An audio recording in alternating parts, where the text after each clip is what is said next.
everyone, welcome back to the Stitches and Scribbles channel. My name is Erin and today I'm doing my December bullet journal. So I actually filmed this the same day I did my October and November one, which is all the way back in August. So it's been a long time since I filmed this to when you're seeing it. For my December theme this year, I usually do a lot of like very traditional red and green, lots of candles, wreaths, stuff like that, but I wanted to do kind of a very vaguely mid-century modern retro inspired Christmas just because I've seen a lot of Christmas decorations kind of from that era that I think are very cute but not my personal style, but they are very fun to draw.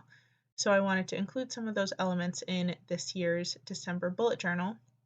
So I went with a color palette of brighter, like minty greens and blues, and bright, vibrant red instead of the dark burgundy and emerald that I traditionally really like.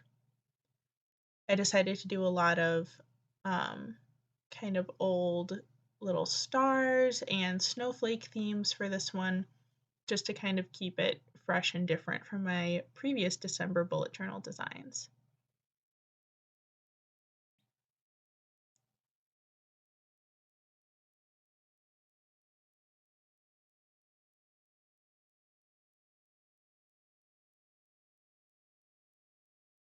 To start off with the first week of daily sections, I started with that kind of turquoisey color and did a big Christmas tree on the other side just because I knew I had space for it this week. The way I did the Christmas tree was kind of vaguely inspired by like the Grinch Who Stole Christmas kind of whimsical style, but definitely still also the like mid-century modern little stars and color palette, I guess. I did a simple teal ribbon on my tree and then added in some red ornaments. And I always made sure to outline each section in a color that was a shade darker from what I filled it in as. So I actually went back around the outline of the tree I did and outlined it in a darker green and then filled it in with the mint green color.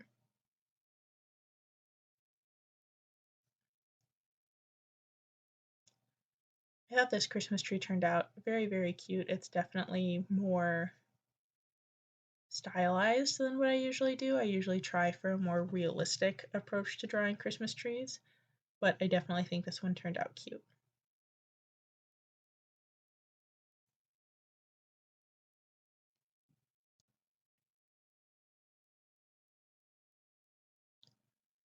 I kept the rest of the design fairly simple, just to not detract from the Christmas tree.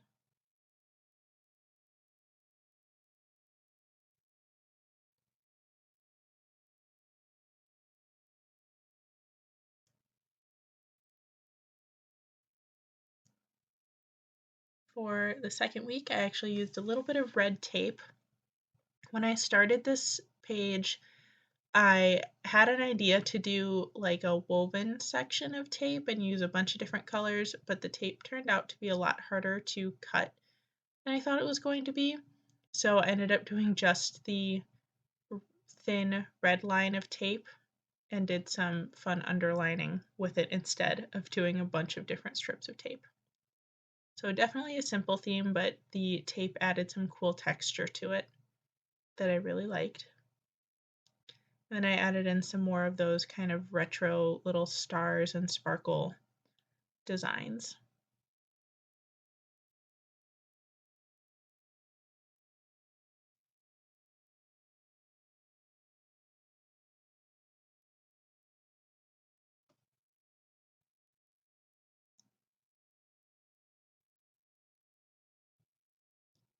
For the next section, I used tape again. This was a striped tape that was partially like holographic silver and partially the like minty teal green color, which just matched my color palette so perfectly that I had to use it.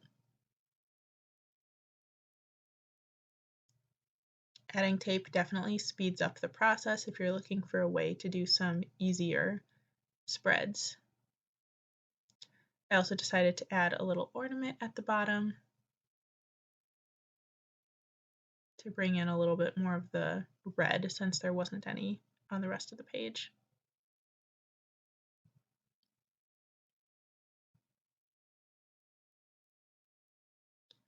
I also knew I wanted to do a snowman, so I decided to use this weekly spread for that and added the snowman off to the side on my task section.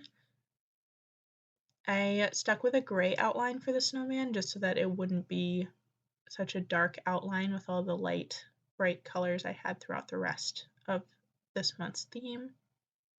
I gave him a little minty green scarf and hatband.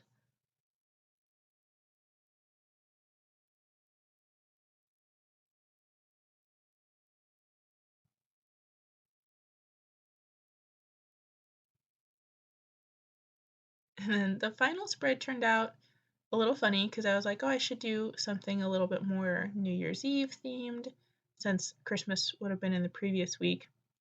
And for some reason, my brain went to party hats, which is not actually something that you do for New Year's Eve, or maybe some people do, but I definitely never have. So I don't know why I thought to do party hats. It wasn't until after I finished that I kind of looked at it and went, I don't know why I chose to do that. But anyway, there are party hats on this page.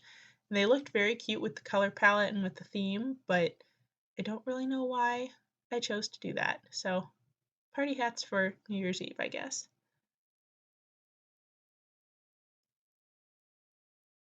Then for the final page, I did some irregular boxes for all of my trackers and started my mood tracker, and I really wanted to bring in more of those little sparkle and star designs that I used on a couple other pages, but I decided to make them my mood tracker. And I tried to make sure that these weren't too perfect just because I knew if I tried to make them all perfect, I'd get really frustrated if they weren't. So I left them kind of not messy, but definitely not uniform in size or shape or anything like that. And then made sure to number all of them once I was done drawing so that I knew where to color things in.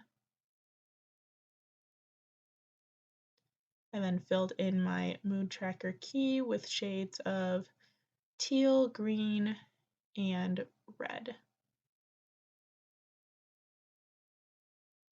And this is the final product. I really had fun designing this one. This is going to be my last bullet journal video on this channel, at least for a while, because while they're fun to do, they're not getting a ton of views. So if you like these, make sure that you check out my bullet journal playlist. There's tons on there.